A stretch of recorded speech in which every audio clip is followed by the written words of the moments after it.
Bom, então, oficialmente, bom dia a todas e todos.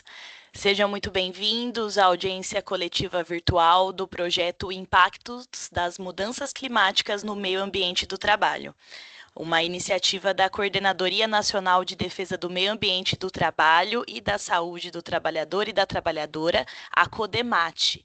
CODEMAT é como chamamos a coordenadoria referida aqui no Ministério Público do Trabalho da 15ª Região. Nós agradecemos a participação de todas e todos e nós pedimos atenção para alguns avisos rápidos antes da gente começar oficialmente. Pedimos que todos se atentem para manter os microfones fechados quando não estiverem utilizando a palavra. Ao final da exposição do MPT, está reservado um espaço para dúvidas e comentários. Nós organizaremos essas falas por meio do botão levantar a mão do Teams, então programem-se para participar, essa parte é bastante valiosa. E ao longo do evento será disponibilizado no chat um link para registro de presença. É imprescindível que todos preencham o formulário e registrem suas participações, mesmo que tenham mais de 2 pessoas na chamada, na mesma parte, a gente precisa ter registrado todo mundo que participou da audiência. Para iniciarmos, então, nós convidamos o excelentíssimo Procurador do Trabalho e titular do Ofício Especial CODEMAT, da Procuradoria Regional do Trabalho da 15ª Região, responsável pelo Projeto Estratégico Nacional Impactos das Mudanças Climáticas no Meio Ambiente do Trabalho, aqui na 15ª Região. Com a palavra, Dr. Silvio Beltramelli Neto. Obrigado, Beatriz. Bom dia a todas, bom dia a todos. Quero iniciar agradecendo a presença. Sei que a convocação não foi encaminhada num tempo confortável para que todos pudessem se organizar, mas ainda assim foi necessário para a gente poder realizar essa ação, que na verdade é uma primeira ação de uma sequência de ações que são relacionadas ao Projeto Nacional do MPT CODEMAT, Mudanças Climáticas e Impactos no Meio Ambiente do Trabalho.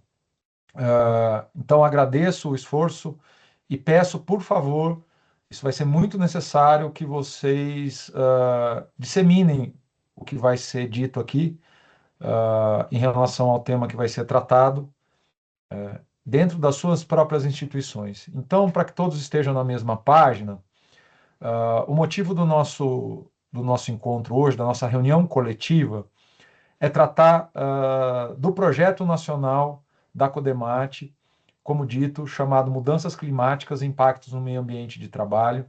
É um projeto que foi elaborado a partir da nossa coordenadoria nacional, portanto, ele está sendo implementado em todo o país pelas respectivas procuradorias regionais, e aqui na Procuradoria Regional Vale da 10ª, esse projeto ele está sendo titularizado por mim nesse momento. Eu acho que minha parou, né? Deixa eu voltar ela aqui. Deve ter tido Caiu algum mesmo, problema, doutor. só um instante.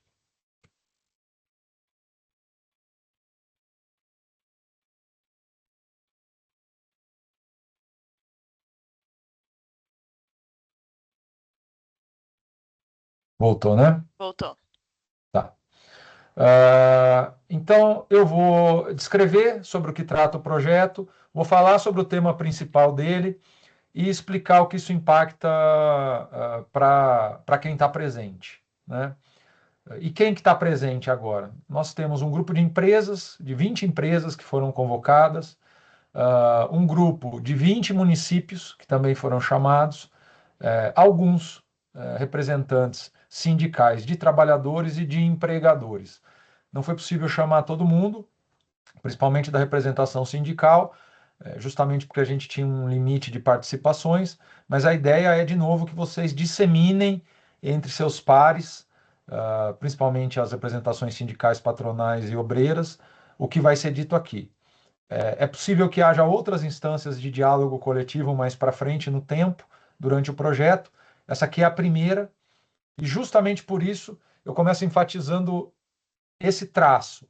Essa reunião coletiva é um primeiro canal de aproximação e de abordagem do tema, para que vocês tomem conhecimento de como o Ministério Público do Trabalho pretende tratar desse tema dentro do projeto nacional e aí possam adotar suas providências a respeito disso, tendo em vista as novas etapas de atuação que virão a partir do próximo semestre. Então, hoje é um contato inicial, até por isso eu vou pedir a paciência de vocês, porque a maior parte do tempo sou eu que vou falar, e depois, ao final, a gente abre para uma primeira troca, certo? Mas esse primeiro momento é um momento de apresentação e primeiros esclarecimentos e diálogos. Então, nós não estamos falando aqui, por hora, de atuação do Ministério Público investigativa ou repressiva. Isso virá adiante, e é por isso que eu convido vocês a prestarem atenção em tudo que vai ser dito daqui até o final desse nosso encontro. Preparei uma apresentação aqui de slides para a gente poder ilustrar a minha fala para vocês. Espero que todos estejam vendo. A projeção está ok, né, Beatriz? Tá sim. Os slides? Então tá. Então vamos lá. A primeira pergunta que aposto que todos ou boa parte de vocês fez, em especial as empresas e municípios. Por que eu fui convocado para essa reunião coletiva? Bom, esses projetos nacionais, eles ensejaram a atuação de procedimentos promocionais. São procedimentos instaurados no âmbito de cada procuradoria, e dentro desses procedimentos, seguindo diretrizes da Coordenadoria Nacional, da CODEMAT, nós cumprimos a primeira etapa desse projeto, que era selecionar o alcance dele. E esse alcance deveria ter como mira 20 empresas e 20 municípios que teriam que ser selecionados de acordo com determinadas diretrizes. E essas diretrizes têm a ver exatamente com o assunto, que são as mudanças climáticas e os impactos no trabalho. Nesse caso, nós tivemos diretrizes diferentes estabelecidas para municípios e para empresas. Diretrizes de seleção dos alcançados inicialmente. Veja, esse alcance inicial, ele tem muito a ver com a questão, primeiro, da suscetibilidade da atividade ou da região do município aos impactos das mudanças climáticas no trabalho, mas não significa que essa ação do Ministério Público vai se limitar a essas empresas ou a esses municípios. Digamos que foi uma primeira seleção de um primeiro corpo importante, cujas ações elas certamente vão impactar tanto na região, quando a gente fala do poder público, quanto no setor, quando a gente fala das empresas. Então, no caso das empresas, eu fiz esse levantamento observando os critérios estabelecidos pela CODEMAT. Esse levantamento está presente dentro do procedimento na nota técnica número 212, 099/2026. E no caso dos municípios, uma nota técnica separada, porque não são exatamente as mesmas diretrizes, a nota técnica 211.991/2026. A primeira coisa que eu queria que vocês entendessem, este é um procedimento promocional, então não deve haver nesse momento qualquer preocupação de que o Ministério Público está olhando para vocês com um viés de investigação. A ideia é ver em vocês, nestes municípios e nessas empresas, a representatividade, como eu disse, relevante para a gente iniciar os aperfeiçoamentos, as melhorias para quem já iniciou, ou iniciar as providências para quem não iniciou, com repercussão. E com o potencial de termos aí, então, situações que são paradigmas para aqueles municípios, aquelas empresas que certamente serão abordadas mais adiante no projeto, certo? Então, no caso das empresas, o que a gente olhou? A própria CODEMAT ela já identificou setores que são mais suscetíveis à questão dos impactos das atividades profissionais que esses setores mobilizam, suscetíveis ao impacto das mudanças climáticas. Esses setores foram mineração, construção civil, transporte, limpeza urbana, turismo e eventos, agronegócio e as chamadas atividades em céu aberto. Bom, a partir disso foi pedido para que cada regional olhasse a sua realidade, a realidade da sua região, e então, a partir disso, a partir do número de trabalhadores envolvidos, da massa de trabalhadores envolvidos nessas atividades, na quantidade de investigações que já vão aparecendo ao longo dos últimos tempos, eu vou falar um pouco mais disso daqui a pouco, envolvendo temas que têm relação direta com os impactos das mudanças climáticas na própria regional, era para fazer, então, essa seleção. Aqui na PRT da 15ª região, que pega a grande parte do interior de São Paulo, 3 setores tiveram mais prevalências de massa de trabalhadores e também recorrência de investigações. Esses setores foram agronegócio e construção civil, respectivamente. E, em seguida, em terceiro lugar, a limpeza urbana. Então, esses 3 foram os 3 setores, não únicos, porque a gente também teve um pouco de empresas de trabalho a céu aberto e mineração, mas são poucas. A grande maioria está vinculada a esses 3 setores.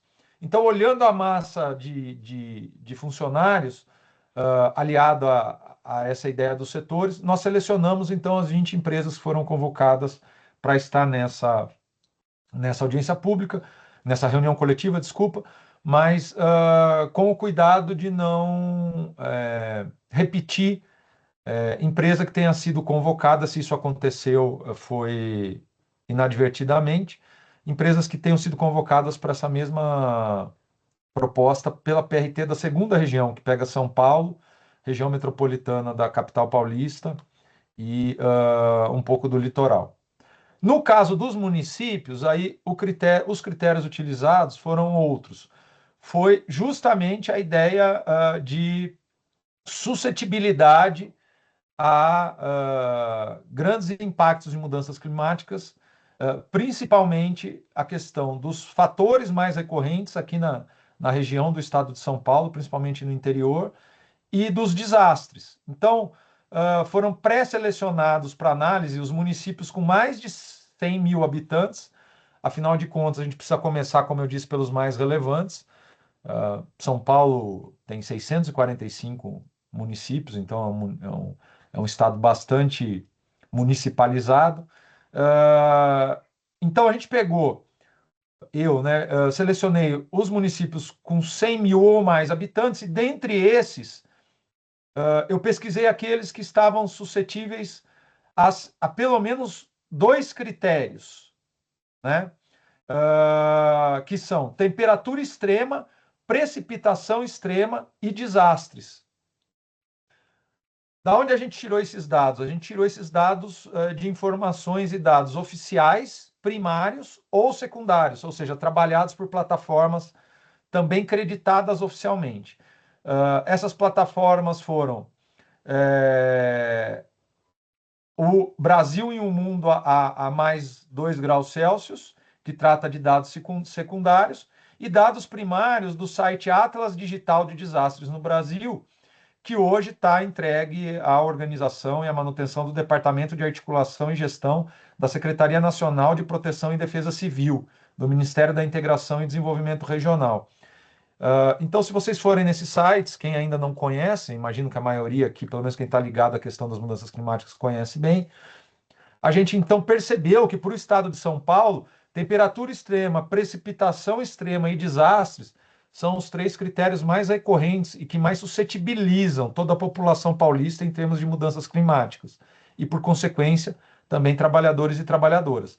A partir daí, nós chegamos nos 20 municípios que foram convocados. Então, se você está aqui, é porque você está dentro desse critério de eleição.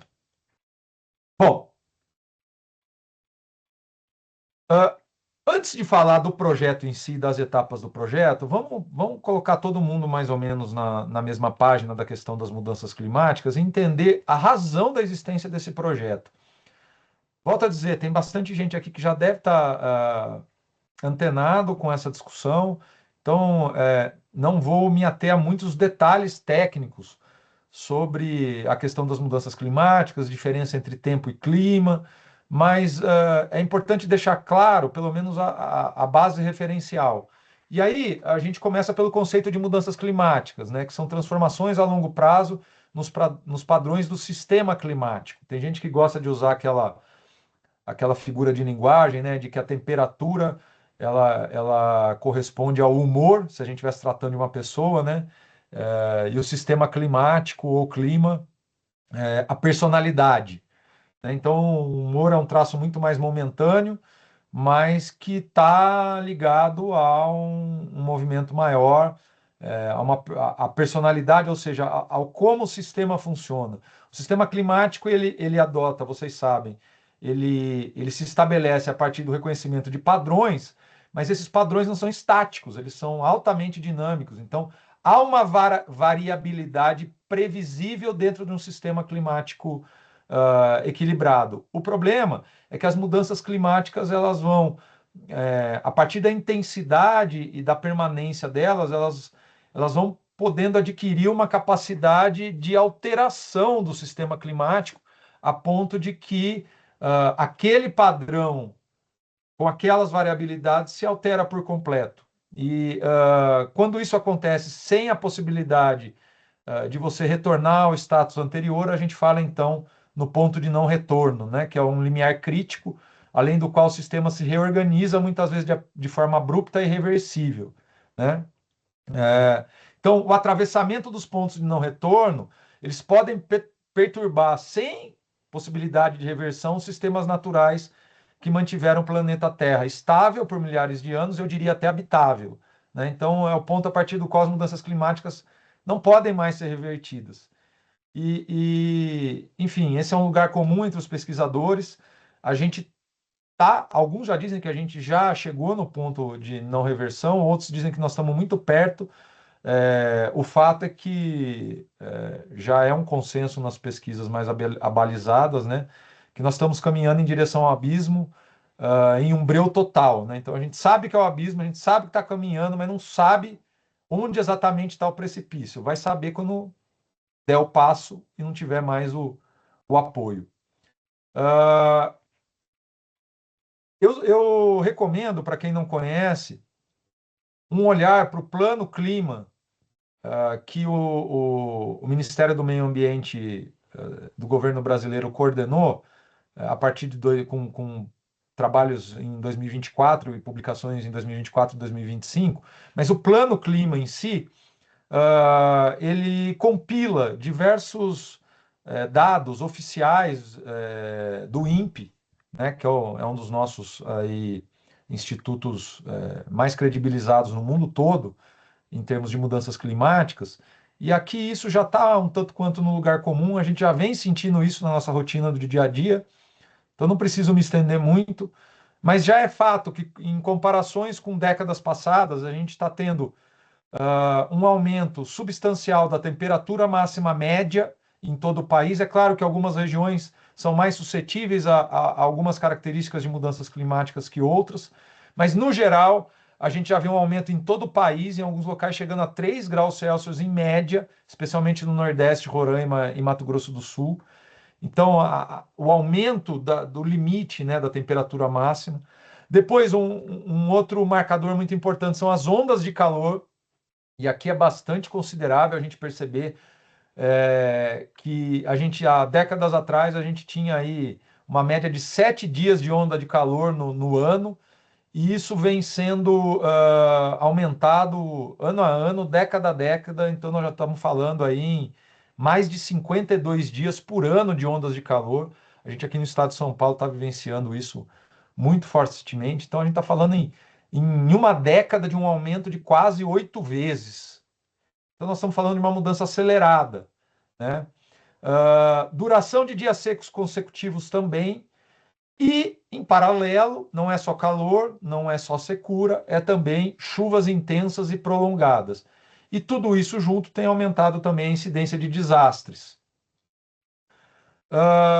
Se a gente for olhar a partir da elaboração de diversos estudos compilados no Plano Clima do Brasil, olhar por região, a gente pode ver que aqui o nosso estado de São Paulo, dentro da região sudeste, ele já está submetido a tendências bem colocadas, a tendências plausíveis para Então, você tem uma diferença de gradação entre tendência plausível, ou seja, um alto grau de confiança de que essa tendência vai se consolidar, tendência possível, que é uma confiança média, tendência incerta e não se aplica. Então, se a gente olhar por categoria de mudança do clima, aqui em São Paulo a gente já está falando em certeza de chuva extrema, de aumento de chuva extrema e de chuva extrema persistente, né? A gente já fala em aumento da frequência da duração de secas, e isso impacta inclusive no nosso sistema de abastecimento de água, e vai impactar cada vez mais, e a gente já fala no aumento de vento severo, né? Isso sem falar naquelas tendências de confiança média ou de confiança incerta. Bom, isso nos faz ter que falar sobre emergências climáticas, né? Então, são situações limite em que a gente fala, a gente experiencia inundações, enchentes, incêndio, fumaça, calor extremo, secura extrema, acidentes ampliados, e tudo isso gerando impacto na fauna e na flora e na vida biológica, o que pode também, pode não, com certeza, impacta, por exemplo, na questão dos vetores, nas pandemias. Então, é um leque muito amplo de impactos negativos, né, que as emergências climáticas trazem. As notícias são em profusão, não preciso ficar citando para vocês, nem daria tempo. O que décadas atrás eram notícias aqui, ali, a granel, hoje são notícias quase que dioturnas sobre algum tipo de emergência climática. Isso já não é de hoje, está no radar da Organização Internacional do Trabalho. Então, não se trata só de um assunto de quem é especializado em sistema climático e em mudanças climáticas, mas a sua repercussão no mundo do trabalho já foi objeto, por exemplo, de um estudo da OIT de 2024, onde ela cita justamente impactos derivados de calor excessivo, radiação ultravioleta, eventos meteorológicos extremos, poluição e qualidade do ar, doenças transmitidas por vetores e agrotóxicos, entre outras, no ambiente de trabalho. E ela, então, exorta as autoridades públicas, empregadores, representação de trabalhadores, a pensar como garantir a segurança e a saúde no trabalho num clima que está em mudança e numa mudança muito veloz, né? Então, o próprio estudo, ele remete a outros estudos científicos de alta credibilidade, já encontrando fortes relações entre as mudanças climáticas e adoecimentos pela exposição no trabalho a fatores climáticos que podem acarretar câncer, doenças cardiovasculares, doenças respiratórias, disfunções renais e agravamento de sofrimento mental, podendo chegar a adoecimento mental. Então, os números também são impactantes. Já se fala em 1,6 bilhão de trabalhadores expostos à radiação UV, com mais de 18.960 mortes relacionadas ao trabalho anualmente devido ao câncer de pele, não melanoma. 1,6 bilhão de pessoas provavelmente expostas à poluição atmosférica no local de trabalho, o que pode ser relacionado a até 860 mil mortes de pessoas que trabalham ao ar livre. Nós estamos falando de mais de 870 milhões de trabalhadores na agricultura, provavelmente expostos a pesticidas, com mais de 300 mil mortes atribuídas ao envenenamento por pesticidas anualmente. E a gente fala em 15 mil mortes relacionadas ao trabalho anualmente devido à exposição a doenças parasitárias e transmitidas por vetores. Isso em escala global, né? Então, o que a OIT recomenda nesse trabalho dela e que está muito dentro das ideias do nosso projeto nacional? Inclusão do tema nas políticas e estratégias de saúde pública, por isso o chamado dos municípios aqui, e do ambiente, além de políticas de saúde e segurança do trabalho, o que nos levam a ter que falar com empregadores e trabalhadores. Inclusão do tema nas legislações de saúde e segurança do trabalho, com abordagem sobre proteção contra os riscos, os deveres das empresas, inclusive contra o planejamento e preparação de resposta à emergência, vigilância da saúde do trabalhador, estabelecimento de valores limites e disposição. O que aqui no Brasil, daqui a pouco eu vou deixar isso um pouco mais detalhado, se insere no campo do gerenciamento de riscos ocupacionais, do GRO previsto na NR1 do Ministério do Trabalho e Emprego, e que é a nossa grande política privada de gerenciamento de riscos ocupacionais.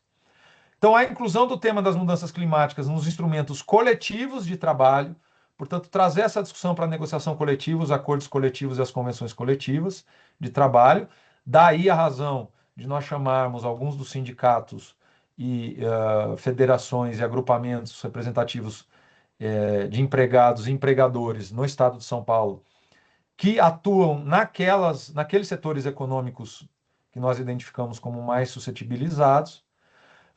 Publicação de orientações técnicas pelos órgãos competentes em saúde e segurança do trabalho, programas de formação e campanhas de sensibilização, iniciativas de saúde pública dirigidas aos trabalhadores. Ou seja, não há outro caminho que não seja a mobilização de todos os atores do chamado diálogo social. Governo, instâncias governamentais, federal, estadual, municipal, instâncias empresariais, das organizações, das corporações e instâncias dos trabalhadores, sejam elas as sindicais, sejam elas de organizações dos trabalhadores dentro das próprias organizações, né? Então, para falar do estado de São Paulo, a gente já tem vivenciado ondas de calor extremo. Então, para cada um desses tipos de riscos, né, você já tem situações que a própria OIT tratou e que ela dá diretrizes de como você vai gerenciar esses riscos. Então, a onda de calor extremo nos remete ao estado de estresse térmico, e o estresse térmico é um assassino invisível e silencioso e pode causar rapidamente doenças. Então, são doenças relacionadas ao trabalho que têm uma instalação muito rápida, né? Que passa pela insolação, chega até a morte, mas passa por problemas cardíacos, pulmonares e renais. Então, é muito tocante saber que 9 em cada 10 trabalhadores de todo o mundo foram expostos a calor excessivo fora de uma onda de calor, né? Então, veja, tem o calor excessivo, que tem a ver com as altas temperaturas, e tem a onda de calor, que também são eventos climáticos diferentes. 8 em cada 10 lesões ocupacionais causadas por calor extremo ocorreram fora das ondas de calor. Então, nós já não estamos falando em alguns momentos muito concentrados do ano ou de dias. A gente está falando em algo persistente, né? Nas Américas, se registrou o aumento mais rápido na proporção de lesões ocupacionais relacionadas com o calor desde o ano 2000. A gente está falando em um aumento aí de 33,3%.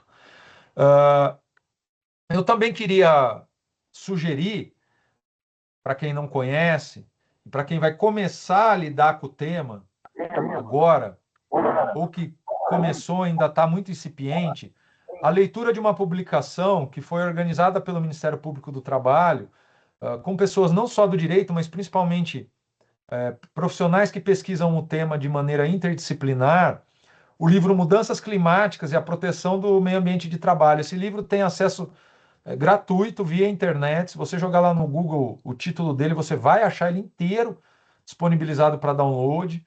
Eu vou citar algumas informações que vêm desse livro, mas eu queria começar pelo artigo que eu acho que se fosse para escolher um, é aquele que eu diria para vocês, vejam esse primeiro, que é o Ergonomia em Cenários de Crise Climática, a prevenção e adaptação aos riscos ocupacionais decorrentes da exposição ao calor. Então, se a gente olhar os riscos à saúde por estresse térmico, exposição ao calor, você tem vários riscos, né? Então, tem uma tabela que eu não vou ler ela inteira por uma questão de tempo, mas ela consta do estudo. E aí você tem desidratação, exaustão por calor, golpe de calor, que dá aquela emergência médica, né? Que a temperatura corporal aumenta, trazendo confusão mental, convulsão, cãibra por causa de calor, problema cardiovascular e renal, problemas dermatológicos, comprometimento cognitivo, agravamento de doenças pré-existentes, como principalmente cardíacas, respiratórias e metabólicas, impacto psicológico e aumento do risco de acidentes, né? Veja, esses impactos, eles não atingem apenas a pessoa, a persona de quem trabalha, né? Mas isso vai gerar, no campo micro, do trabalhador ou do grupo de trabalhadores, impacto também no trabalho. Né? Vai reduzir produtividade, vai aumentar erro, vai ter um número maior de afastamentos, enfim, vai ter um distanciamento maior do trabalhador ou do trabalhador em relação às suas atividades.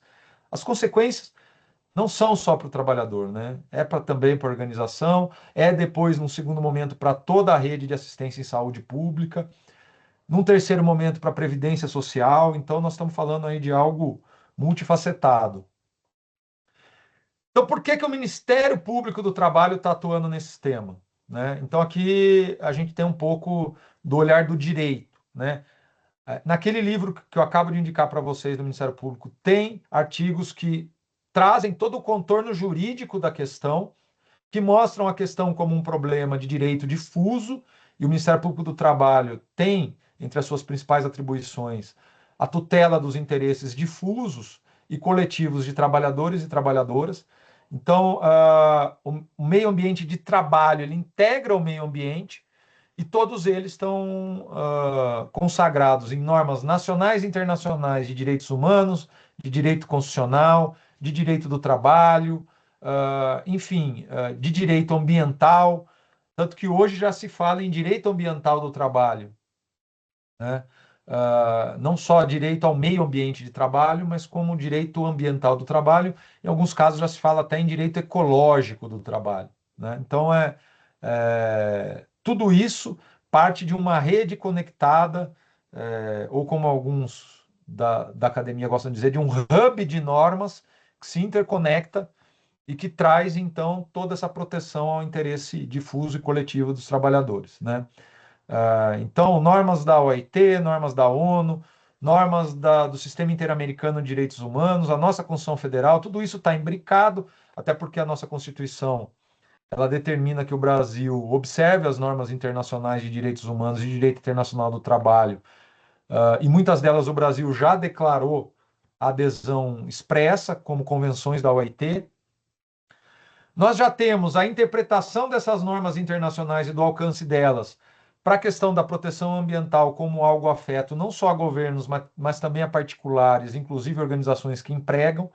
Há decisões recentes da Corte Internacional de Direitos Humanos, do Sistema Interamericano, que fica na Costa Rica, e da Corte Internacional de Justiça da ONU, tratando desse assunto. São decisões recentes, né, de 2 anos para cá, e deixam claro que as mudanças climáticas geram efeitos no meio ambiente de trabalho, e aí a gente já falou de calor extremo, poluição, inundação, e os riscos precisam ser identificados e prevenidos. Então, quando a gente olha para o direito e olha a razão pelo qual o Ministério Público está atuando, é justamente essa: o Ministério Público zela pela aplicação das normas de saúde e segurança do trabalho, ou, para falar num sentido maior, pelas normas de meio ambiente do trabalho, e hoje não dá para pensar em uma aplicação efetiva de proteção da saúde e segurança no trabalho sem falar de mudanças climáticas, né? A gente estaria, na verdade, sonegando uma parte importante dos riscos a que estão expostos trabalhadoras e trabalhadores. E isso já tem se verificado no aumento de denúncias que o Ministério Público vem recebendo em todo o Brasil, e eu posso dizer, em especial, na 15ª região, envolvendo, por exemplo, a questão do calor. Eu atuo nessa área de saúde e segurança do trabalho há 20 anos dentro do Ministério Público do Trabalho. E eu posso dizer com tranquilidade que os últimos 2 ou 3 anos a gente teve uma explosão de denúncias que dizem que são específicas e que trazem como principal problema relacionado à exposição a um ambiente quente, excessivamente quente. Isso já dá para ser monitorado estatisticamente. E, por exemplo, se a gente fosse pegar só até 2025, que é uma das estatísticas mais que já chamaram nossa atenção, né? Só em janeiro de 2025, a gente já tinha mais denúncias do que 2022 inteiro sobre temas relacionados a calor. Isso tem um efeito uma consequência natural, que é o aumento das investigações e, por conseguinte, o aumento das ações judiciais coletivas, ações civis públicas do Ministério Público, envolvendo o tema, né? Normalmente envolvendo a determinação de providências para você poder propiciar um conforto de temperatura para trabalhadores. E aí independe o ramo, né? Só em 2025, no total, foram 602 denúncias, né? É claro que, diante das mudanças climáticas, a saúde das pessoas trabalhadoras é posta à prova por novos perigos, né? Se nós estamos vivenciando um sistema climático que nos traz novos fenômenos, como o calor prolongado, o aumento do número de ondas de calor durante o ano, o aumento das chuvas em grande quantidade e o aumento das chuvas em grande quantidade de maneira persistente, é óbvio que novos fenômenos trazem novos desafios. Então, a gente está falando em estresse térmico hoje, numa condição diferente do que se podia pensar anos atrás. E a gente tem que olhar muito para as chamadas doenças climáticas, né? Então, os problemas respiratórios podem ser vistos com muito mais facilidade do que antes. Os sistemas de saúde estão aí para mostrar isso. A gente tem infecções, zoonoses que têm aumentado em grande medida. Há determinadas zoonoses que a gente imaginou já ter erradicado e que retornaram com tudo. E já se fala, isso já está catalogado em estudos da área da medicina, na eco-ansiedade, né? Principalmente para aquelas pessoas que passaram por algum evento climático desastroso, né? Então são desafios muito grandes para a saúde coletiva. E aí, quais são os pilares de enfrentamento das mudanças climáticas que têm que ser pilares de enfrentamento dos impactos das mudanças climáticas no trabalho? Isso a gente encontra nas recomendações dos órgãos da ONU, principalmente da Convenção Quadro sobre o Clima, em organizações científicas internacionais abalizadas. Todos eles há um consenso sobre esses pilares, científico e jurídico. Porque quando se fala hoje em direito das mudanças climáticas no trabalho, se fala nesses 4 pilares. Quais são esses 4 pilares? Esses 4 pilares são mitigação, adaptação, reparação e justiça climática, tá? Rapidamente, começando pelo terceiro, a ideia de reparação é aquela ideia de trazer para as pessoas que sofreram algum tipo de prejuízo uma condição anterior de remoção desse prejuízo, quando é possível, ou se não, uma reparação que seja equitativa. Não é esse o foco da nossa conversa hoje, nem do projeto do Ministério Público, tá? O projeto do Ministério Público ele tem foco nos outros 3 pilares, principalmente no segundo pilar. Mas vamos começar então do primeiro. A mitigação, as ações de mitigação, elas envolvem o combate das causas das mudanças climáticas. Então, você vai tentar agir naquelas situações que têm causado o avanço das mudanças climáticas, para que ela chegue num ponto, por exemplo, de desastre climático, de emergência climática e até do ponto de não retorno. E aí você vai identificar o que isso, quais são essas causas. A principal delas, todo mundo conhece, são os gases de efeito estufa, o GES. E aí a ideia é combater, diminuir tudo aquilo que possa emitir esses gases de efeito estufa e assim minimizar os possíveis impactos. Então, pensar em mitigação é pensar em alterar as causas das mudanças climáticas. Claro que quando a gente fala em relação a municípios, a empregadores, nós estamos pensando que eles têm que agir dentro da sua atividade para reduzir essas emissões de gases de efeito estufa e de qualquer outra causa das mudanças climáticas. Mas, quando a gente fala em gerenciamento dos riscos ocupacionais, nós estamos falando no segundo pilar. A gente está falando em adaptação. A adaptação é a ideia de mapear, antecipar os efeitos. Então, você mapeia quais são os riscos, antecipa os efeitos desses riscos nos trabalhadores e trabalhadoras e faz um planejamento adequado para reduzir as consequências negativas. Então, o MPT aprovou também num documento que está à disposição de vocês no site do MPT, as diretrizes para a adaptação às mudanças climáticas com olhar para a proteção da saúde e segurança dos trabalhadores. É interessante olhar lá, lá tem indicações tanto para municípios quanto para empresas, várias delas eu vou trazer aqui hoje para vocês de maneira reduzida. E o terceiro pilar, ele fala em transição justa. A transição justa é aquela que atinge com a mesma eficácia e no mesmo patamar todas as pessoas. E aí emerge como mais importante um olhar de que os outros três pilares, mitigação, adaptação e reparação, eles têm que estar atentos e eles não podem jamais ignorar a ideia de que as populações em situação de vulnerabilidade, os grupos em situação de vulnerabilidade, e aí das mais diferentes tipos de vulnerabilidade, econômica, social, racial, nacional, de gênero, todas essas populações já comprovadamente sofrem mais com as mudanças climáticas, como era de se esperar. Então, falar em transição justa é falar em medidas de mitigação e adaptação e reparação que estejam atentos a essas vulnerabilidades que são interseccionais, né? Então, não se trata só de pensar em energia limpa e renovável, não se trata só em falar de emprego verde, decente, não se trata só de falar em combate à informalidade. Tem que se falar de tudo isso, estando atento para as abordagens diferenciadas que devem ter os grupos mais vulnerabilizados, né? E aí, o projeto nacional da Codemate, que nós estamos tratando aqui, agora a gente já vai afunilando um pouco mais, ele está bastante focado na ideia do segundo pilar, da adaptação.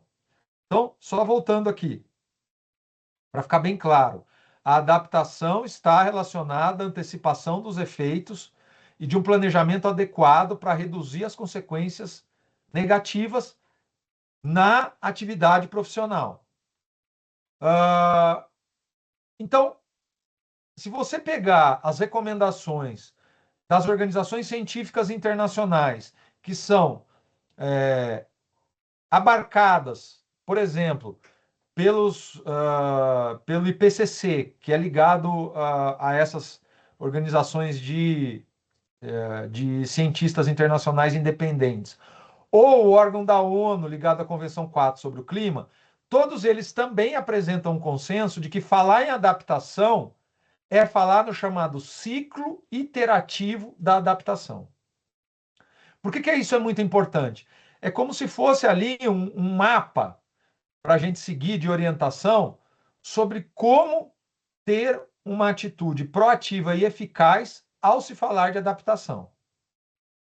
E da onde nasce a ideia de ciclo iterativo de adaptação? Nasce da constatação de que os riscos relacionados ao clima eles são dinâmicos e complexos, porque eles resultam de alteração de padrões climáticos e socioeconômicos.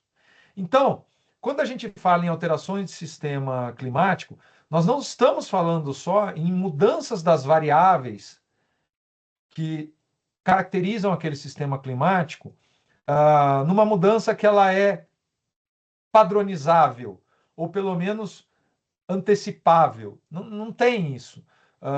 Os riscos relacionados ao clima hoje, eles são de uma variabilidade enorme, mas eles não decorrem só de uma alteração do sistema natural do sistema climático. Elas decorrem, eu diria, sobretudo, da ação do ser humano sobre o planeta. Então, por isso que se fala em condições socioeconômicas. Então, são muitas variáveis a serem mapeadas, né? E aí, para tentar organizar esse mapeamento para que ele seja eficaz, nasce a ideia, albergada pelo grupo, pelo Comitê das Nações Unidas da Convenção Quadro do Meio Ambiente, nasce a ideia de etapas do ciclo iterativo de adaptação. E isso vale tanto para municípios, tanto para o que a gente vai pedir para os municípios aqui, quanto que a gente vai pedir para as empresas. Então, tudo começa com a ideia de monitoramento, avaliação e aprendizado. Tá? Na verdade, não. Tudo começa com a ideia de avaliação de riscos, impactos e vulnerabilidade. É o primeiro balão verde de cima. Né? Então, uma má avaliação, uma avaliação que ela seja deficitária, ela vai gerar um ataque aos problemas que vai ser deficitário ou ineficaz. Então, essa avaliação ela tem que ser a mais ampla possível, ela tem que ser baseada em observações, modelos mais atualizados de ciência, e aqui é muito importante você olhar porque a ciência traz de mais novo e de mais recente, bem como tem que olhar para a mudança do clima, como ela está impactando e pode impactar nos sistemas naturais e humanos. E quando a gente fala no trabalho, é como pode impactar na atividade do trabalho e, por conseguinte, na pessoa que trabalha. Feita a avaliação, você vai para o planejamento e aí você vai para a adaptação, porque se nós estamos falando de riscos novos, você tem que ter adaptação. E essa adaptação, ela envolve ações potenciais que passam por avaliação e priorização. Né? Então você tem que olhar, por exemplo, como é que essas adaptações vão incidir sobre conflitos que já nascem na organização, por exemplo, entre trabalho prescrito e trabalho executado, né? Como a coisa acontece na realidade. Então não adianta uma empresa, por exemplo, ter um plano de gerenciamento de riscos todo bonitinho, o treinamento é feito com conteúdo adequado, se ela não consegue minimamente monitorar o que está acontecendo na realidade. Se o que está prescrito está condizendo com o real. E a gente sabe que, em geral, isso não acontece.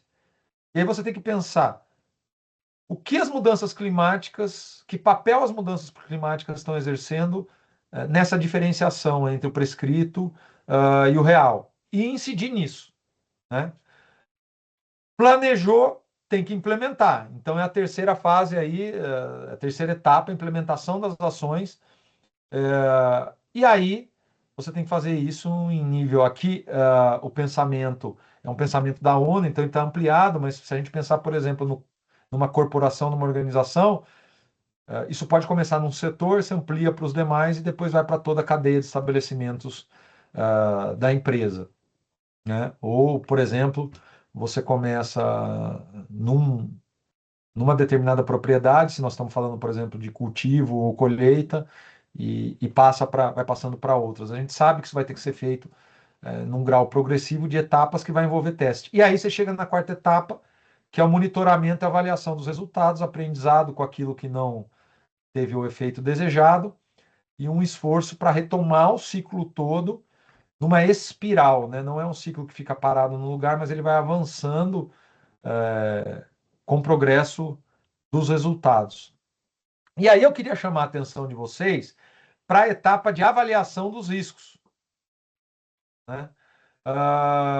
O IPCC, que é essa organização internacional de experts do assunto, independente de experts do assunto, ela diz que a análise de risco ela deve considerar a composição de informações de ameaça climática, exposição e vulnerabilidade.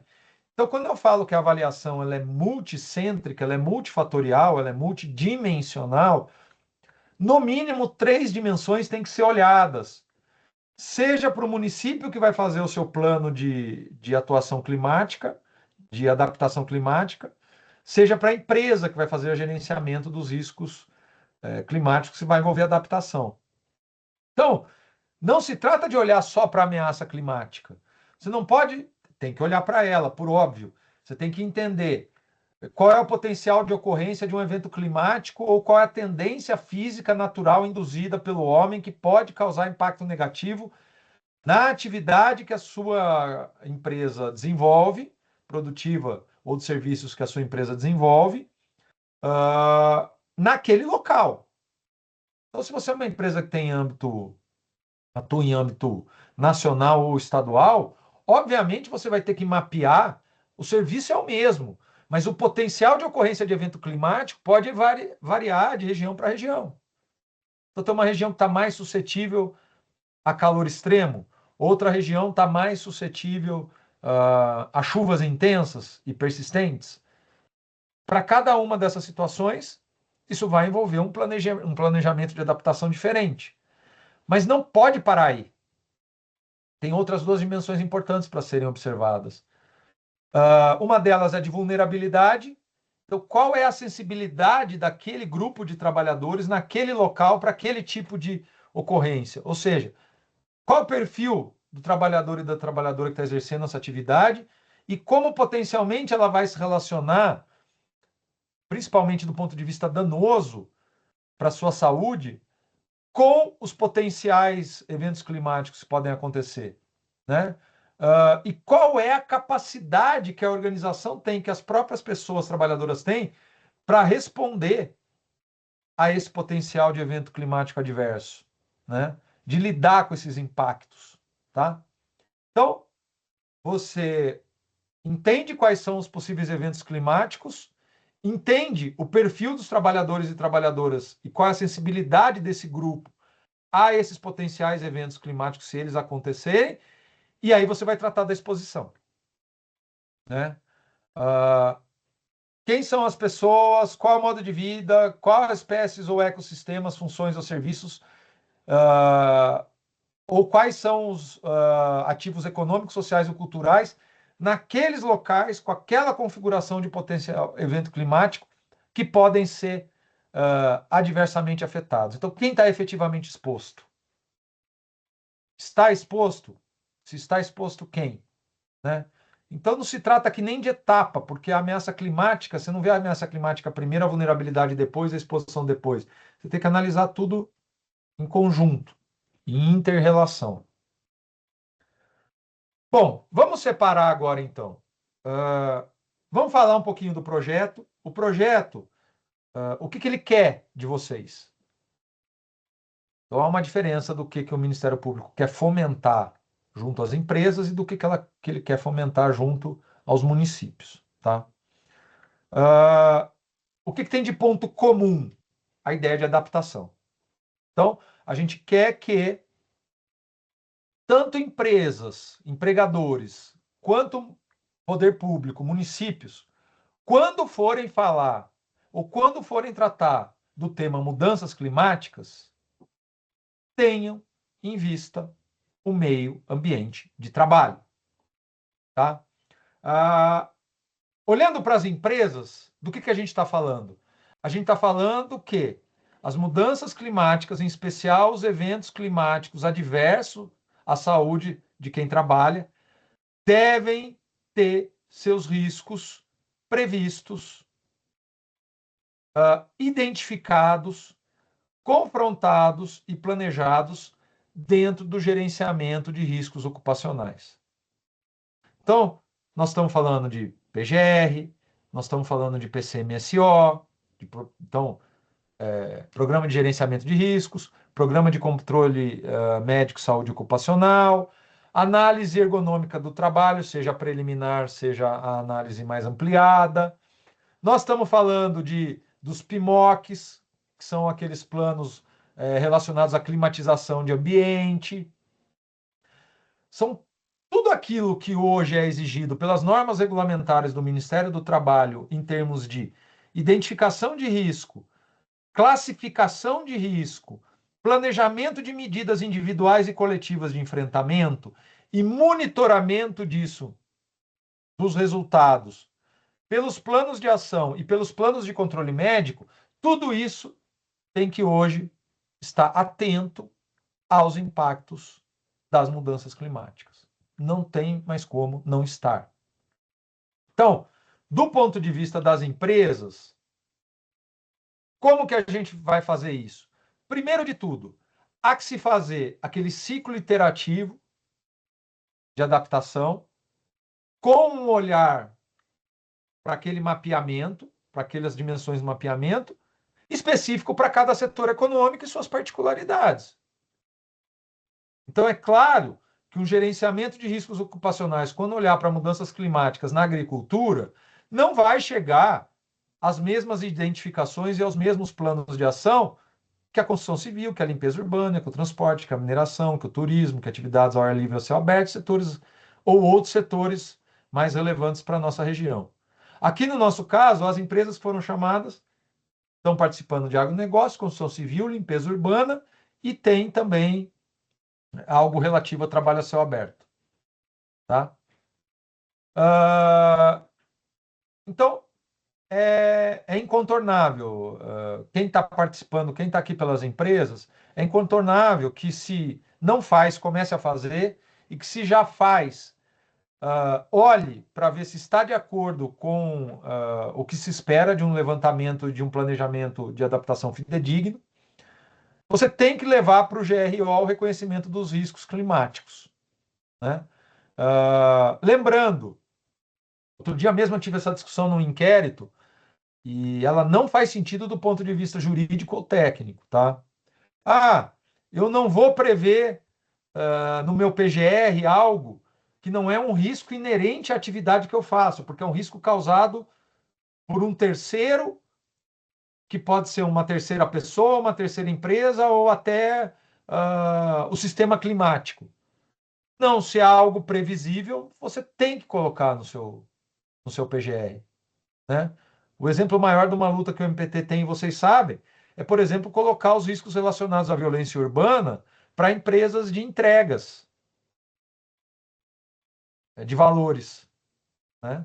Então, o risco é causado por um terceiro, mas esse risco ele é mapeável, monitorável, classificável e ele comporta enfrentamento, medidas de eliminação ou, quando não é possível eliminar, medidas de redução dos riscos. E a própria NR1 fala em perigos externos. Né? Então é preciso, as mudanças climáticas entram aí. Então, quais os efeitos das mudanças climáticas e as consequências? E aí você não pode esquecer também em regiões em que há desastre ambiental, perigo de desastre ambiental, e as emergências climáticas, elas devem ser identificadas nos levantamentos dos perigos.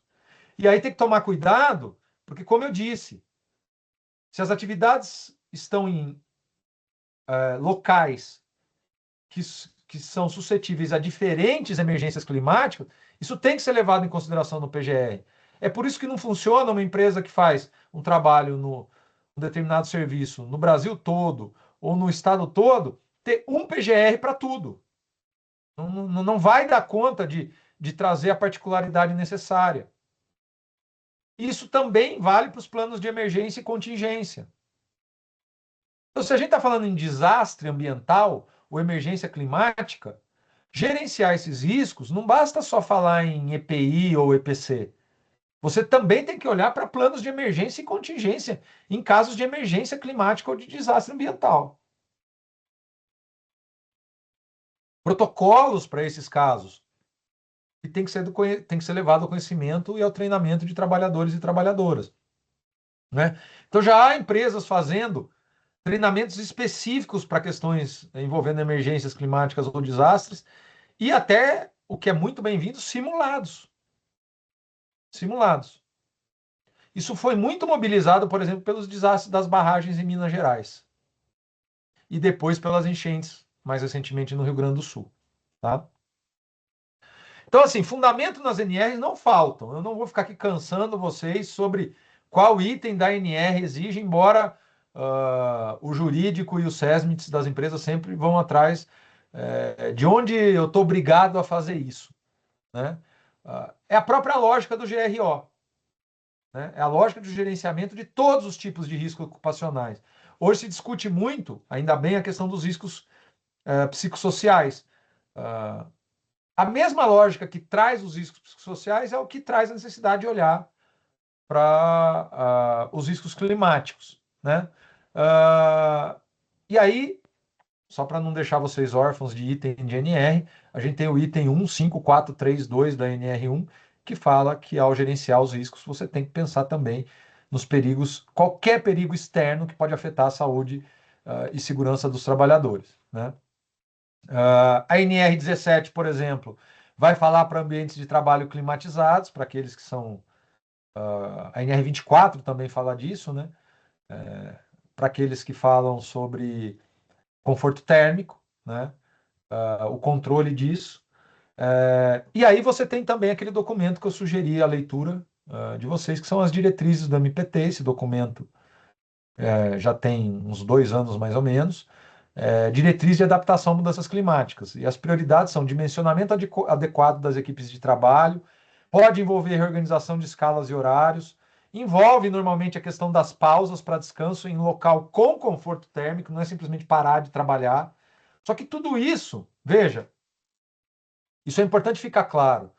O Ministério, não é o Ministério Público do Trabalho ou não é a fiscalização do trabalho que vai dizer para a empresa como que ela vai enfrentar o risco climático que envolve a atividade. Porque isso é muito particularizado. Está umbilicalmente ligado à natureza do risco, ao tipo de população envolvida, aqueles três, né? Ao tipo de evento, ao tipo de sensibilidade da população envolvida e ao tipo de exposição. Então, tem que ser personalizado. O que depois vai ser verificado pelo Ministério Público do Trabalho e pelo Ministério do Trabalho é se a medida proposta ela é eficaz, ela é adequada e ela é eficaz.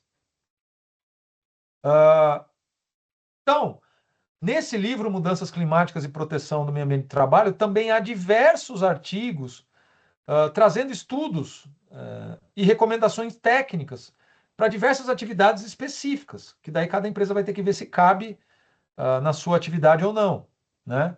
Então lá se fala, por exemplo, de pausa de recuperação térmica, como é que se faz isso, em que circunstâncias. Inclusive traz estudos que já mostram o aumento da produtividade, né? Porque normalmente você associa pausa à redução de produtividade, quando não. Principalmente atividades a céu aberto, você tem uma recomposição de energia trazida pelo descanso que depois quantitativamente foi medida como aumento de produção. Medidas de garantia de ventilação e de climatização. Então, aí entram, nos ambientes fechados em especial, todos os diagnósticos têm que estar registrados no PMOC, no Plano de Manutenção, Operação e Controle de Sistemas de Climatização de Ambientes, né? E o papel dos entes públicos em fiscalizar isso, né? Então, por exemplo, quando vai conceder um alvará para funcionamento ou até para construção de um determinado prédio, já verificar se estão atendidas as diretrizes mínimas de conforto térmico para adaptação a mudanças climáticas, né? Então vai ter que olhar ventilação, iluminação, ergonomia, privacidade. Prioridade sempre das mudanças que atingem o coletivo. Não se trata só de EPI, né? Muitas vezes a medida cabível, tecnicamente comprovada, é a suspensão temporária das atividades de todos os trabalhadores e trabalhadoras que estejam suscetíveis àquele problema, principalmente quando importar em grave e iminente risco da saúde ou da vida, né? Quando possível, viabilizar trabalho remoto, principalmente para pessoas com comorbidade, gestante, idosos. Cumprir medidas das autoridades públicas competentes de forma tempestiva, integral, eficaz e eficiente. Isso, por exemplo, tem a ver, e aí a gente está falando com o poder público, da eficiência e da tempestividade dos alertas meteorológicos, que são importantíssimos. Bom, há uma série de outras diretrizes do MPT nesse documento que miram tanto empresas quanto o poder público, tá? Então eu vou passar um pouco mais rápido aqui para a gente poder gerir melhor o nosso tempo. Mas lá vai falar sobre como propiciar educação ergonômica e capacitação. Esse artigo, que é da Lucimara e da Fabiana Raulino, elas são pesquisadoras da ABERGO, da Associação Brasileira de Ergonomia, e elas são especializadas nessa parte de impactos e mudanças climáticas. Então, é um artigo muito bom, né? Vai falar da questão da hidratação, que em alguns casos só a água fresca não vai ser suficiente, você tem que pensar em reposição eletrolítica, né? Vai falar de tipos de vestimenta, vai trazer até estudos que já mostram tipo de vestimenta que favorecem a, a, o controle da temperatura corporal, né? Algumas até com expedientes como o uso de gelo e tudo mais. Proteção contra a radiação solar. Então, ferramentas para proteção contra a radiação solar já existem e não são tão difíceis de serem utilizadas. É o caso do aplicativo de celular do Monitor, do IBUTG da Fundacentro, que você coloca ali, ele te dá alertas, você coloca a região exata, você consegue estabelecer a distância, não precisa estar lá. Você consegue usar o GPS para coloca o perfil do trabalhador que está trabalhando lá, o tipo de atividade, o tipo de movimento que ele faz, de vestimenta que ele usa, e o monitor te dá alertas sobre situações de necessidade de medidas de impacto ou até de emergência, né? Então está aqui algumas telas do monitor do BioTG. Muito prático, já tem algumas empresas adotando isso, inclusive em atividades de agricultura, né? O monitoramento fisiológico do trabalhador é uma outra coisa que hoje está cada vez mais facilitada, né? Muitos de nós aqui já temos os chamados dispositivos vestíveis, os wearables, né? Que são relógios ou pulseiras, que ajudam você a trabalhar no monitoramento não só do que está acontecendo externamente, mas do que está acontecendo com a pessoa, né? Até porque a capacidade metabólica, a existência de doenças como comorbidades pré-existentes, tudo isso altera com certeza a interação entre pessoa e evento climático, né? Essas tecnologias já têm sido utilizadas, elas podem salvar vidas, né? A gente pode pensar em planos de ação que envolvam rodízio de pessoal, pausa de recuperação térmica, tratamento diferenciado para grávidas, idosos, obesos, pessoas em condições renais ou cardiorrespiratórias atípicas, né? E aí, percebam que o Ministério Público, do trabalho, em todas as suas colocações, ele não fala só em empregador, ele também fala em tomadores de serviço, né? Porque há responsabilidade, vocês sabem, solidária dos tomadores em relação ao meio ambiente de trabalho, ao cumprimento das normas de saúde e segurança do trabalho, está na lei em relação aos seus contratados, né? Então tem que ter uma vigilância ativa em relação a isso tudo que a gente está falando, né? E municípios? Quando a gente fala de municípios, a gente está exortando os municípios a quê? A gente já sabe que parte dos municípios que a gente chamou para estar aqui já tem iniciativas, alguns já têm até plano de adaptação climática, até porque a gente tem uma lei que fala sobre isso, sobre a necessidade dos planos de adaptação climática. Então, vários dos municípios que estão aqui já têm um plano de adaptação climática ou estão caminhando para, alguns já converteram isso até em lei, né? Então, o que a gente quer? Que todos olhem para isso, que todos elaborem os seus planos de adaptação climática. Esses planos, eles têm que respeitar o diálogo socioambiental, né? E aí, quando a gente fala em diálogo socioambiental, a gente está falando na construção do plano de ação climática, é preciso ouvir quem é expert, quem é técnico independente, quem é técnico que faz parte dos quadros do município, quem é sociedade civil, inclusive empregadores e trabalhadores, né? Tudo isso tem que dialogar para a construção do melhor plano de ação climática possível em termos de efetividade. Tem que envolver proteção da pessoa trabalhadora nos seus planos de contingência. Então, qual é um gap comum, uma lacuna comum nos planos de quem tem plano dos municípios que estão aqui, e aí, obviamente, daqueles que não têm plano, a lacuna está posta.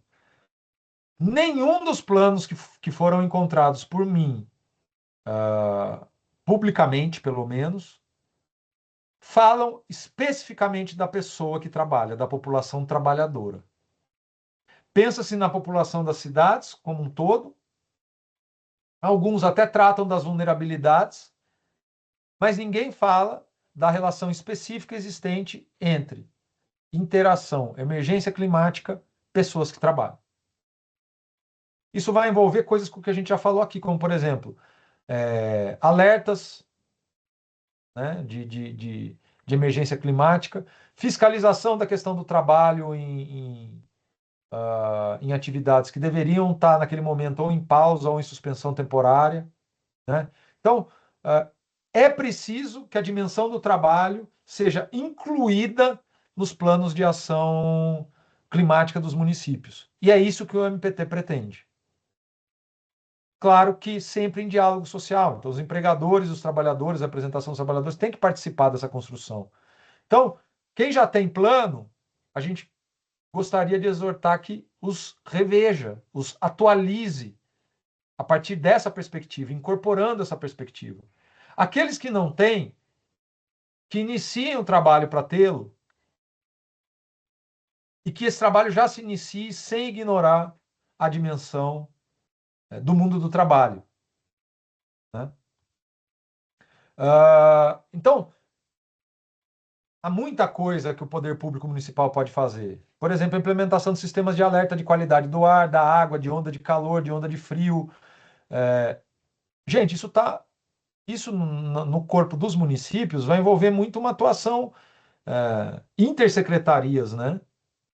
Não vejo como, por exemplo, fazer uma coisa dessa sem também debater com a Defesa Civil, que é um órgão central para tudo isso, né? Então, lançar os alertas. Hoje a gente já tem alertas que chegam pelo celular, por exemplo, da Defesa Civil, mas como a questão dos alertas está funcionando para quem trabalha? Porque uma coisa é um alerta que diga para a pessoa, ó, vai para sua casa, fica lá, não sai. Mas e quem está trabalhando? Faz como? Né? Há alertas que são dirigidos a empregadores. Isso não envolve só serviço público, envolve serviço também, trabalhadores no serviço privado. Quando os agentes de licenciamento, ou de vigilância, ou de fiscalização municipais ligadas ao meio ambiente estão em campo, estão atuando, eles estão olhando para o aspecto do trabalho.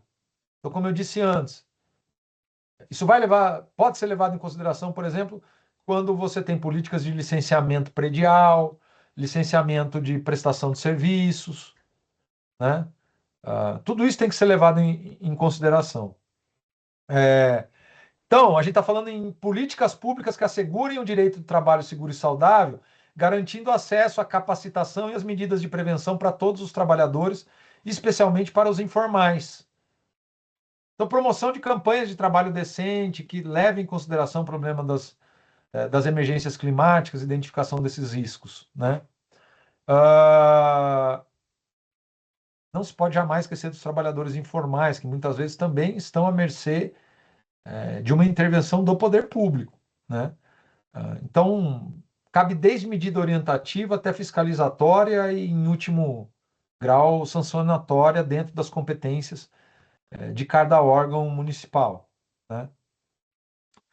A gente sabe que é preciso que todos os entes federativos tenham um plano de ação climática de adaptação e mitigação. Como eu falei, o foco do nosso projeto é a adaptação. E aí tem que incluir o meio ambiente de trabalho equilibrado.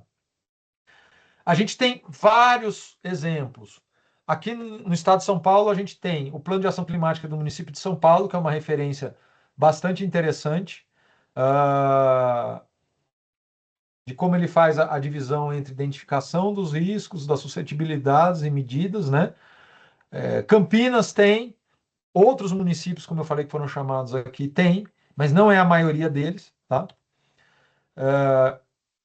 E o primeiro ponto de partida é saber se o plano que você já fez ou que você vai fazer está de acordo com as diretrizes da Lei 14.904 de 2024, que é recente, que é a diretriz, que é uma lei federal que dá as diretrizes para a elaboração de planos de adaptação de mudança climática. São diversas diretrizes, né? E aí, uma outra referência que eu acho muito interessante que vocês vejam, e eu já falei dele, é o Plano Clima do governo federal para 24 a 2035. Ele está disponível na página do Ministério do Meio Ambiente e Mudança do Clima na internet, e você vai ver que ele se desdobra em plano clima adaptação, plano clima mitigação e um plano clima transversal entre esses todos.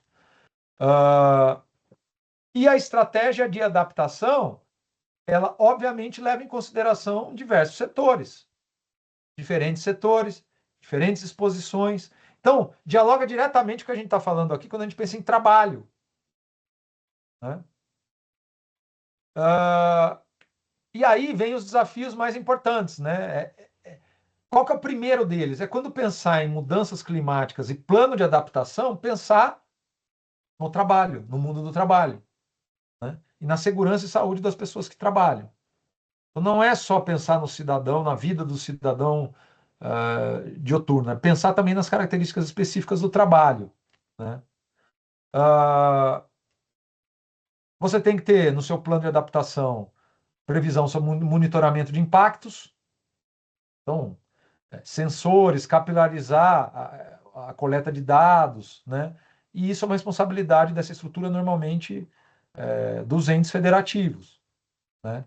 Então, por exemplo, instrumentos de aferição de qualidade do ar, né? E isso pode ser feito em conjunto com redes nacionais de monitoramento, como, por exemplo, a do Instituto Nacional de Meteorologia, o INMET, né? Ou podem desenvolver redes complementares.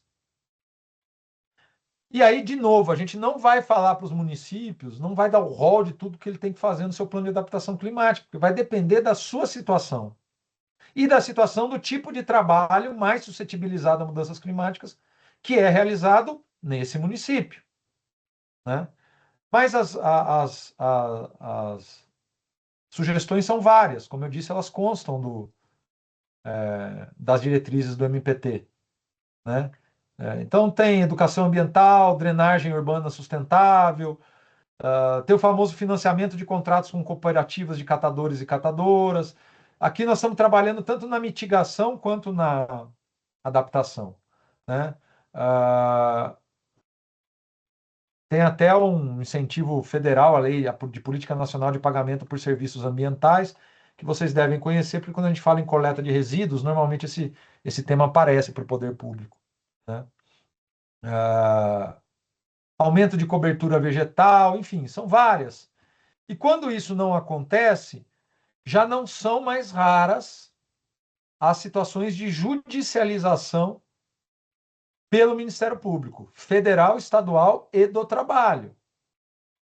Quando o ator governamental falha naquilo que está sob sua responsabilidade em termos de planejamento de adaptação climática, e isso, por exemplo, se constata com efeitos diretos sobre a população que trabalha, nasce a legitimidade do Ministério Público do Trabalho para poder atuar, inclusive judicialmente. Aqui eu trouxe um caso, por acaso, é uma atuação da Justiça Federal, né? E aí ele simplesmente determinou a paralisação da licença de funcionamento de uma usina em mina de carvão, por descumprimento das políticas de mudanças climáticas, tá? Então, o Plano de Ação Climática Municipal ele acaba sendo também uma referência para que agentes públicos e particulares tomem as suas providências de adaptação, tá? E eu queria terminar com uma última palavra, para poder abrir para a nossa conversa, sobre mudanças climáticas e saúde mental no trabalho. Então, um outro projeto nacional do Ministério Público do Trabalho, que inclusive foi bastante conversado a respeito no Abril Verde, até empresas que estão aqui podem ter participado da audiência pública que houve em abril para tratar disso, e que também falou de mudanças climáticas, eu queria fazer essa lembrança. Que tratar de saúde mental do trabalho hoje, quando olhar para riscos psicossociais, não se pode esquecer de associar os riscos relacionados às mudanças climáticas. Hoje a gente já tem agravamento de sofrimento psíquico que pode se converter em adoecimento mental relacionado a casos de danos propiciados no ambiente de trabalho decorrentes de riscos provenientes de emergências climáticas, né? Há uma série de estudos nos casos mais emblemáticos envolvendo as barragens de Minas Gerais e as enchentes do Rio Grande do Sul, né? Então, o tema é da hora, o tema é do momento, e a ideia nossa aqui hoje é iniciar esse debate com vocês. Sobre o planejamento do MPT, o que ele prevê? E aí eu encerro com essa agenda. Ele prevê que, nesse momento, nesse primeiro semestre, a gente faz esse diálogo inicial, o Ministério Público coloca para vocês, com uma finalidade meramente pedagógica por hora, aquilo que ele entende que empresas e municípios têm que trabalhar quanto ao tema. Então, no caso das empresas, incorporar o seu GRO, e no caso dos municípios, incorporar os seus planos de adaptação climática, a questão dos impactos das mudanças climáticas no trabalho. Isso tem que estar claro ali. Esse esforço tem que se iniciar. E, num segundo momento, nós vamos começar o que a gente chama de atuação investigativa. Isso vai começar no segundo semestre, pela instauração de notícias de fato contra pelo menos 4 empresas que tenham demonstrado algum tipo de fragilidade ou algum tipo de resistência em adotar essa prática, ou pelo menos começar a adotar essa prática no seu trabalho de gerenciamento de riscos ocupacionais. Como que a gente vai saber quais são essas empresas? Eu devo, ali em julho, começo de agosto, notificar as empresas que foram convocadas para essa reunião coletiva, perguntando o que está sendo feito. Né? Qual é o plano? O que já existe e o que se pretende fazer e de que modo? E aí vou analisar a situação de cada uma. Os casos mais distantes de uma mobilização para fazer o que a gente está pensando, de uma maneira efetiva, vão gerar as notícias de fato. E as notícias de fato vão permitir com que eu faça aí uma apuração individualizada, empresa por empresa, das que sofrerem as NFs. Né? E aí nós já estamos falando, sim, numa atividade investigativa. Né? Que daí, vocês sabem, pode culminar com um arquivamento por uma adequação de conduta, se tiver tudo certo, tudo bem, ok. Pode terminar com termo de ajuste de conduta, ou pode terminar com ajuizamento de uma ação civil pública, nos casos mais graves que a gente sempre espera que não aconteça. Então, para os municípios, essa fase ela vai ser no primeiro semestre do ano que vem, certo? A instauração, a autuação de notícias de fato. O que eu pediria para vocês agora, então? No próximo mês, preparem-se para informar o Ministério Público sobre o que já existe e sobre o que se pretende fazer em relação ao que foi apresentado para vocês hoje como o cenário ideal de incorporação do gerenciamento dos riscos no GRO das empresas e nos planos municipais de adaptação climática. Preparem para me informar com instrução documental, por favor. Claro que vocês vão receber a notificação, vocês ainda vão ter um tempo que não vai ser mínimo para poder responder. Então, eu calculo que ali para meados de agosto vocês vão ter que estar respondendo essas notificações. Então, nós estamos falando aí em praticamente 2 meses para você, para quem não tem, poder construir algo para apresentar para o Ministério Público, e para quem tem, poder aperfeiçoar. Tá bem? Bom, falei muito, mas era necessário. Isso está gravado, tá, gente? Essa gravação vai ser tornada pública e vocês vão poder ter acesso para consulta, tanto dos slides quanto do que foi dito, tá bem? E inclusive para poder disseminar com outras pessoas, ou do município, ou da empresa, ou de outros municípios. A gente pede aos sindicatos que participem e exijam participação nessa construção por causa da construção dialogada, o diálogo social. que é um dos pilares para a construção dos planos de adaptação e de mitigação. E também na construção das questões envolvendo as empresas.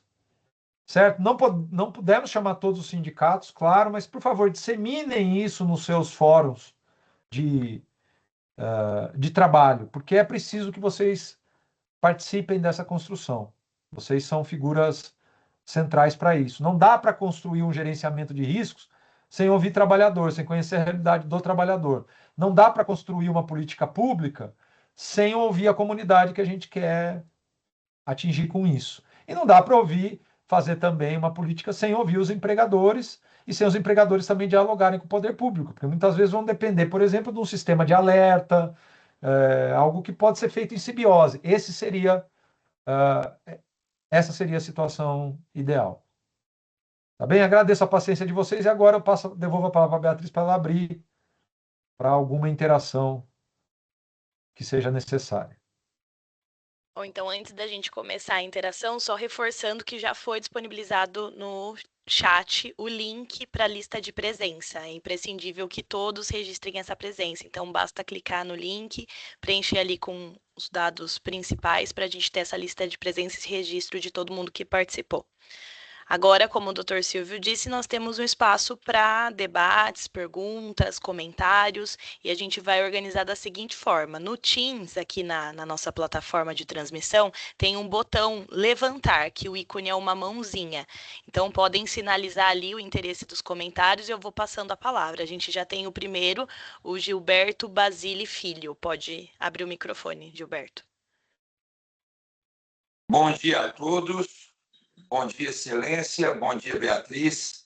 Aos colegas de muitos nomes famosos do meio jurídico aí na aba de participantes. Mas, doutor, me deixa me apresentar. Meu nome é Gilberto Basile. Eu estou aqui nessa reunião como departamento jurídico da empresa JF Citrus, que foi uma das empresas convidadas, mas peço a palavra não enquanto advogado da JF Citrus. Peço a palavra enquanto presidente da OAB aqui de Bebedouro, que é onde falo com o senhor, para lhe reportar que estamos agendados no nosso calendário aqui, em parceria com o município e com a Defesa Civil Local, o nosso terceiro Congresso de Meio Ambiente e Agronegócios. E peço a palavra aqui para fazer um convite para Vossa Excelência para ser um dos painelistas do nosso congresso. Se o senhor tiver interesse, a sua agenda extremamente assoberbada, sei que tiver condições de participar, eu, na lista de presenças, disponibilizei o meu e-mail, peço que o senhor peça para que a sua assessoria sinalize e a gente estreite esse negócio. Teríamos imensa honra em recebê-lo aqui para difundir esse trabalho maravilhoso que o senhor está fazendo na frente do meio ambiente aqui, e acho que a gente pode, numa parceria com a Defesa Civil, que já existe aqui, com o município, com as empresas, que o nosso congresso tem crescido a cada ano. O primeiro ano foi um dia, o segundo ano foi 2 dias, e esse terceiro ano estão previstos 3 dias com nomes bastante interessantes, já confirmados. O doutor Maurício Bonazar já confirmou a presença conosco aqui.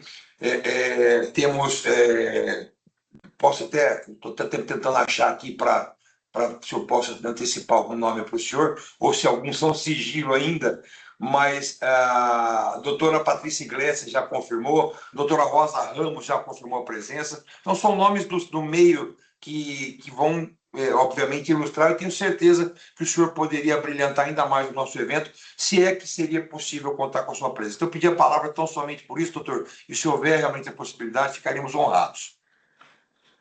Doutor Gilberto, obrigado pela presença. Tenho um carinho muito grande pela região de Bebedouro. Atuei em Ribeirão Preto há mais ou menos 13, 14 anos atrás e diretamente também em Bebedouro. Para mim será um prazer. Eu vou pedir para. Eu preciso só ver a questão de agenda e tudo mais, mas eu vou pedir para minha assessoria entrar em contato pelo e-mail que o doutor mandou. O doutor manda todas as informações e aí a gente trata do assunto lá, mas já de antemão agradeço a honraria do convite, doutor. Perfeitamente, Excelência. Fico aguardando o contato. Muitíssimo obrigado. Estou aqui no aguardo e ouvindo os demais colegas. Obrigado mais uma vez. Eu que agradeço. A fila está aberta para comentários. Perguntaram, doutor, reforçaram, né, o interesse no material para trabalho junto das empresas. Então, com os dados coletados no formulário de lista de presença, né, a gente pega os contatos de todos e a gente pode depois encaminhar, então, o material e a gravação. Sim, André e Adalto que perguntaram. A minha ideia, inclusive, Beatriz e todos e todas, a minha ideia é, como nós não tivemos a participação de todos que foram convocados, a minha ideia vai ser expedir uma notificação, é, expedir uma comunicação, encaminhando inclusive os links para acesso a diretrizes do MPT, embora elas estejam muito acessíveis via internet, tá? Quem quiser antecipar, mas a diretriz do MPT, o livro que eu citei, ah, esse material a gente vai deixar à disposição de vocês, mas volto a ressaltar, não percam tempo, já olhem, porque quando chegar a minha a minha comunicação de que façam aí a informação sobre o que foi feito, vocês já estejam com tudo preparado. Como eu disse, esse primeiro momento é um diálogo pedagógico, é uma apresentação, é uma aproximação, é um exortar vocês a espontaneamente avançarem nesse campo. Então, não quero ficar falando aqui de NF, nem nada disso, não se trata de uma ameaça, mas por dever de transparência, eu explico para vocês que essas informações elas vão ser importantes para subsidiar a decisão lá no final de quais NF serão instauradas. Será que temos mais alguém, Beatriz? Não consta ninguém aqui. Eu acho que podemos encerrar, né? Eu vou só fazer uma fala final Boa antes de devolver para tarde. você. Tem Opa, alguém? temos? Boa tarde a todos e a todas. Boa tarde, Excelência. Meu nome é Dandara, venho representando o Sindicato da Construção Civil e do Mobiliário de Campinas e região. Faço parte do Cascone Advogados Associados, então, apesar de representar o Sindicato da Construção Civil, nós temos aí mais de 40 entidades que se colocam à disposição para ajudar no debate, né, e construir para além do que pode ser construído com as empresas e com as demais entidades, até porque alguns dos sindicatos já vêm construindo uma rede para que a sociedade possa ser um lugar melhor e mais ecológico, né? Um exemplo disso é o Sindicato dos Químicos, que fundou a Rede Livres, que é a rede de produtos do bem, né? Inclusive com um banco do MST para poder ajudar esses pequenos produtores. Foi lançada a Escola da Terra para formar agricultores e agricultoras. Então, para além de proteger os trabalhadores da contaminação, que a gente sabe que existe, como no caso do Shell, né? Como as investigações na Singenta que está acontecendo com o auxílio e pelo trabalho combativo do MPT, da 15ª Região, mas também para construir um mundo novo e mostrar que o campo é a solução para uma sociedade melhor, que a gente pode construir um mundo onde as pessoas consigam ter uma fonte de renda, uma vida melhor e uma vida saudável. Então, coloco tanto o escritório quanto todas as entidades aí à disposição. E se tiver interesse do MPT em conhecer mais a Escola da Terra, conhecer mais a Rede Livres, fazer essa ponte aí para conseguir compreender o que o sindicato, para além da sua atividade com os trabalhadores, está conseguindo construir nesse segmento de meio ambiente de trabalho melhor, uma sociedade melhor, da agroecologia, do ecoturismo. Tá ótimo, doutor. Agradeço a participação e a disponibilização desse contato. Eu acho que o diálogo social se faz por aí. Então, às vezes alguém não sabe por onde começar ou quer ouvir novas ideias ou novos caminhos, já tem aí alguém que está construindo e pode fazer o contato. Usem o chat aqui para trocar seus contatos, e tanto poder público quanto empresas, né? Gostaria de chamar a atenção para um aspecto que a doutora tangenciou, que é a importância do poder público em olhar para os trabalhadores informais e para aqueles que trabalham na própria subsistência, né? Aqui não há um vínculo seletista e empresas que não têm algum tipo de alcance social não costumam chegar nessa população. E são pessoas que trabalham, né? Eu acho que, por mais que a gente saiba que historicamente haja um conflito aí entre representação obreira, representação patronal, quando a gente fala de mudança climática, em algum momento o ser humano tem que entender que nós estamos falando da nossa própria sobrevivência, e aí já não faz mais diferença quem é empregador e quem é trabalhador por desfecho final, mas faz toda a diferença sobre quem tem os instrumentos e as possibilidades de intervir com maior eficácia ou menos eficácia. O que não significa que você não deva construir conhecimento a partir de quem está ali na ponta em toda situação de vulnerabilidade. Então, queria chamar a atenção do poder público em relação a isso também, e dizer que esse é um típico tema que comporta claramente uma construção baseada em diálogo social, com resistências absolutamente possíveis de serem vencidas. Tá? Obrigado, doutora. Mais alguma manifestação? Não, acho que o doutor Silvio pode, então, passar para a fala final.